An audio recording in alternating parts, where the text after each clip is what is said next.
उस दिन के बाद रमेश पूरी तरह बदल गया। सुबह सुबह उठकर वो सबसे पहले गौशाला जाता। वो खुद सुरभि, धवली और बछड़े के सामने हरी हरी घास रखता और प्यार से कहता, मेरी गलती की सजा मुझे मिल चुकी है। अब तुम तीनों मेरी जिम्मेदारी हो। आज के बाद तुम लोगों को कोई तकलीफ नहीं होने दूंगा। मेरी प्यारी गाय, खाओ खाओ, खूब हरी भरी घास खाओ। गायों को चारा खिलाकर रमेश देर तक वहीं खड़ा रहा। उसकी आंखों में अब पछतावे की जगह शांति थी। ध्वली ने जैसे उसकी बात समझ ली हो, वो धीरे से रमेश की हथेली चाटने लगी। तभी गौशाला के दरवाजे पर मीरा आकर रुक गई। उसने रमेश को देखा, नंगे पांव, मिट्टी लगे कपड़ों में, गायों के सामने सिर झुकाए खड़ा। मीरा की आंखें भर आईं। वो धीरे धीरे चलकर रमेश के पास पहुंची और मीरा बोली, रमेश, आज तुम्हें ऐसा देखकर मेरा मन हल्का हो गया है। रमेश ने सिर झुकाकर कहा, मीरा, मैंने बहुत बड़ा पाप किया था। लालच ने मेरी आंखें बंद कर दी थीं। अगर गौ माता ने मुझे सजा ना दी होती तो शायद मैं आज भी वही गलत इंसान रहता। मैं जानती थी, इसीलिए तो मैंने तुमसे कुछ नहीं कहा, क्योंकि मुझे भरोसा था तुम्हारा दिल बुरा नहीं है। रमेश की आंखों से आंसू गिर पड़े। उसने मीरा की ओर देखा और बोला, आज से घर की रोटी भी इनके आशीर्वाद से ही बनेगी। अब किसी भी हाल में गायों को दुख नहीं पहुंचाऊंगा। मीरा ने धीरे से उसका हाथ थाम लिया और बोली, अगर मन सच्चा हो तो भगवान खुद रास्ता दिखा देते हैं। अब वो दूध की लालच के बारे में नहीं सोचता था, बल्कि गायों की सेहत, उनकी खुशी और आराम का भी पूरा ध्यान रखता। धीरे धीरे गांव में ये बात फैलने लगी, रमेश अब बदल गया है, पहले जैसा नहीं रहा। पता नहीं कौन सा जादू चला दी उस गाय ने, जी बिल्कुल ही चेंज कर दिया। हाँ, गांव में बातें फैलने लगीं और हर चौपाल पर वही चर्चा होने लगी। लोग कहते, पहले तो रमेश सिर्फ दूध तौलता था, अब गायों की आंखें पड़ता है। सुबह सबसे पहले तबेले जाता है, जैसे कोई पूजा करने जा रहा हो। रमेश सच में बदल गया। वो दूध दूहते समय जल्दी नहीं करता, गाय के माथे पर हाथ फेरकर पहले पूछता, आज ठीक तो हो, जैसे उसे यकीन हो कि वो समझती है। जंगल से हरा चारा खुद काट कर लाता है। जादू गाय ने नहीं किया, जादू तो रमेश के अंदर सोया हुआ था, बस उसे जगा दिया। लोग पहले उसकी निंदा करते थे, आज उसकी मिसाल देने लगे। इधर मीरा ये सब देखकर मन ही मन बहुत खुश थी। उसने सुरभि के बछड़े का नाम रखा आनंद, क्योंकि उसके आने से ही घर में सुख और शांति लौटी थी। धवली और सुरभि अब साथ साथ घास चढ़ती और कभी कभी एक दूसरे से बात भी करती। देखा बहन, सच आखिर जीत हो ही गया। मैंने कहा था ना कि एक दिन रमेश जरूर बदलेगा। ये सब तुम्हारी कृपा से हुआ है।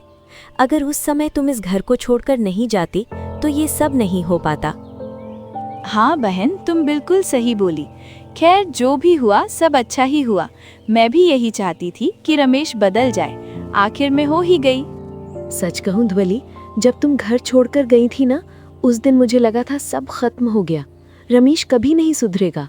उसकी आंखों में बस दूध का हिसाब रहता था, हमारी सांसों की थकान नहीं। मुझे भी दर्द हुआ था बहन।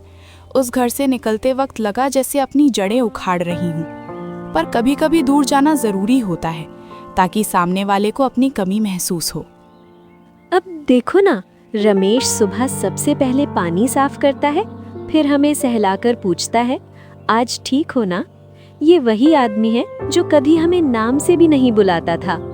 हाँ, और कल उसने गांव वालों से कहा कि गाय सिर्फ दूध देने की मशीन नहीं होती, ये भी परिवार का हिस्सा होती हैं। सुनकर मुझे लगा जैसे किसी ने मेरे भीतर कुछ पिघला दिया हो। अच्छा, तो ये बात है। गांव में तो अब हमारी भी चर्चा होती है। कोई कहता है गायों ने रमेश को इंसान बना दिया, कोई कहता है इस घर में कोई चमत्कार हुआ है। सच में? अरे कमाल है। चमत्कार नहीं बहन, ये समझ है। जब किसी को समझ आ जाए कि प्रेम जोर से नहीं, धैर्य से जीता जाता है। सूरज धीरे धीरे ढलने लगा था। सुनहरी रोशनी दोनों के शरीर पर पड़ रही थी। अब मुझे कोई डर नहीं लगता। लगता है हम सुरक्षित हैं। धवली ने पास आकर उसकी गर्दन से अपनी गर्दन रगड़ने लगी। और अब हम साथ साथ हैं, यही सबसे बड़ी जीत है। दोनों फिर से घास चरने लगी। रमेश का बदला हुआ रूप देखकर पूरा गांव हैरान था। जो रमेश कभी सिर्फ दूध और पैसे की बात करता था, वही अब गायों से ऐसे बात करता जैसे वे उसके अपने बच्चे हों। लेकिन हर बदलाव की एक परीक्षा जरूर होती है। एक दिन गांव में अचानक भयंकर सूखा पड़ गया। तालाब सूखने लगे, हरी घास मिलनी मुश्किल हो गई। गांव के लोग परेशान हो उठे। अरे, घास और पानी सूखने लगा है, अब गायों को क्या खिलाएंगे? दूध देना कम हो जाएगा, घर का खर्च कैसे चलेगा? अब तो हालात खराब हैं रमेश, एक गाय बेच दो, खर्च कम हो जाएगा। रमेश ने सुरभि की तरफ देखा, फिर उसके बछड़े आनंद की तरफ। उसकी आंखों में नमी आ गई। नहीं, अब मैं किसी मजबूरी में गौमाता को नहीं बेच सकता। सूखे के दिनों में रमेश रोज दूर दूर से घास लाने जाने लगा। खुद भूखा रह लेता, लेकिन गायों का पेट भरता। मीरा कई बार कहती, आप इतना दूर दूर से घास लाते हो, थक जाते होगे, थोड़ा आराम कर लिया करो। जिस दिन मैंने इन्हें भूखा रखा था, उसी दिन भगवान ने मुझे सजा दी थी। अब ये भूखी रहेंगी तो मेरी आत्मा मर जाएगी। धीरे धीरे रमेश की ये सेवा गांव वालों की आंखें खोलने लगी। एक एक करके गांव के लोग भी अपनी गायों का ध्यान रखने लगे। उसी दिन गांव में एक साधु आए। उन्होंने रमेश को देखकर कहा, बेटा, तूने गौ माता को दिल से अपनाया है, अब तेरा घर कभी खाली नहीं रहेगा। सदा सुखी रहो बेटा।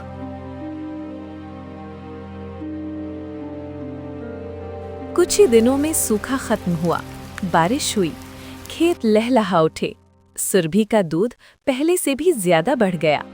आनंद बड़ा होकर मजबूत और सुंदर बैल बनने लगा। एक दिन रमेश ने पूरे गांव को बुलाया।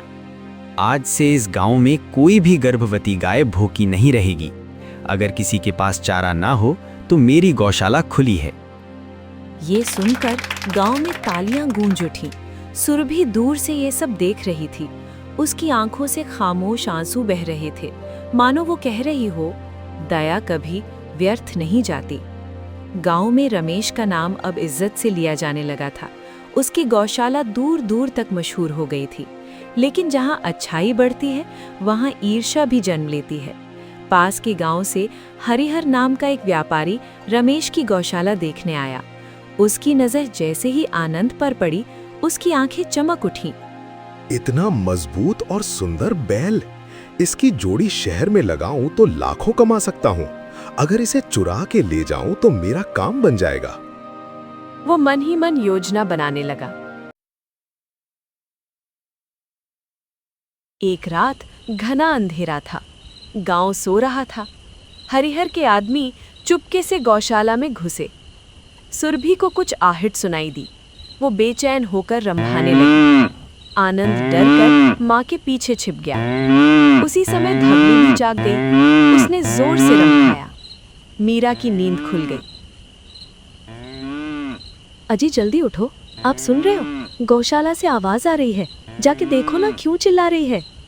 रमेश लाठी लेकर जल्दी से उठकर बाहर आया तो देखा आनंद गौशाला में नहीं है। मीरा जल्दी बाहर आओ, आनंद गौशाला में नहीं है, लगता है कोई चुरा के ले गया। अरे, कौन चुरा के ले गया मेरे आनंद को? हे भगवान, ये कैसा जुल्म है। पूरी रात भर रमेश और मीरा चैन से नहीं सो पाई। वो बार बार बाहर झांक झांक कर देखता, लेकिन आनंद कहीं दिखाई नहीं दिया। हे भगवान, मेरा आनंद को बचा लो। मैंने किसी का बुरा नहीं किया, फिर हमारे साथ ऐसा क्यों किया? सुबह होते ही पूरे गांव में हड़कंप मच गया। हर गली, हर चौपाल पर एक ही चर्चा थी। अरे सुना क्या, रमेश का बछड़ा आनंद चोरी हो गया। हाय रे भगवान, गौ माता के बच्चे को कोई उठा ले गया। पता नहीं कौन से पापी लोग हैं इस गांव में, जिन्हें बेजुबानों पर भी दया नहीं आती। जिसने भी मेरे आनंद को छुआ है ना, वो याद रखे, मैं अपने बेटे को हर हाल में वापस लाऊंगा। वो जहां भी होगा, धरती के आखिरी कोने से भी ढूंढ कर लाऊंगा। मीरा, मैं पड़ोसी गांव जा रहा हूँ। दिल कह रहा है कि कुछ ना कुछ पता चलेगा। तू चिंता मत कर, तेरा आनंद खाली हाथ नहीं लौटेगा। हाँ जी, जाइए, जल्दी पता कीजिए, पर भगवान के लिए शाम होने से पहले घर लौट आइएगा। मेरा मन बहुत घबरा रहा है। आनंद को ढूंढते ढूंढते रमेश हरिहर के गांव पहुंचा। वहां का नजारा देखकर उसके पैरों तले जमीन खिसक गई। आनंद रस्सियों में बंधा, कमजोर और थका हुआ एक कोने में पड़ा था। जैसे ही उसने रमेश की आवाज सुनी, आनंद जोर जोर से रंभाने लगा, मानो कह रहा है, बाबा मैं यहाँ हूँ। रमेश दौड़कर पास जाते हुए, आनंद मेरा बच्चा, तू यहाँ है, मैं तुझे कहाँ कहाँ नहीं ढूंढा। फिर उसकी नजर हरिहर पर पड़ी। हरिहर काका, आपने ये क्या किया? मेरा आनंद चुराकर यहाँ क्यों ले आए? आपको जरा भी अंदाजा है हम लोग कितना परेशान हैं उसे ढूंढते ढूंढते। ये कोई मामूली बैल नहीं है, ये एक माँ का बेटा है जिसका इंतजार उसकी माँ आंखें बिछाकर कर रही है। इसे अभी छोड़ दीजिए। इतनी भावुक बातें छोड़ रमेश, अरे सब पैसे का खेल है। तुझे अपना बैल चाहिए ना, तो जेब ढीली कर, पैसे देगा तो बैल ले जाएगा, वरना ये यहीं रहेगा। पैसे? किस बात के?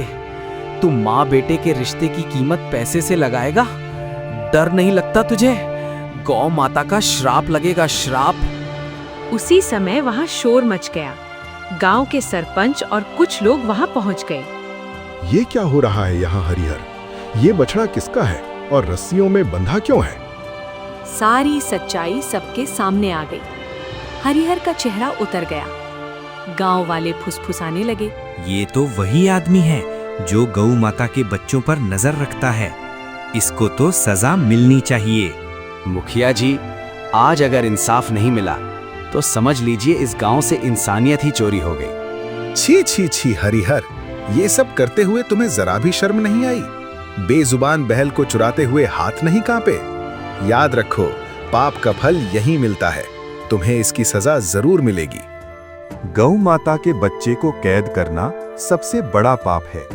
जो ऐसा करता है वो अपने ही भाग्य को बांध लेता है। ये शब्द हरिहर के दिल में तीर की तरह चुभ गए। उसका चेहरा पीला पड़ गया, हाथ कांपने लगे। वो अचानक रमेश के पैरों में गिर पड़ा।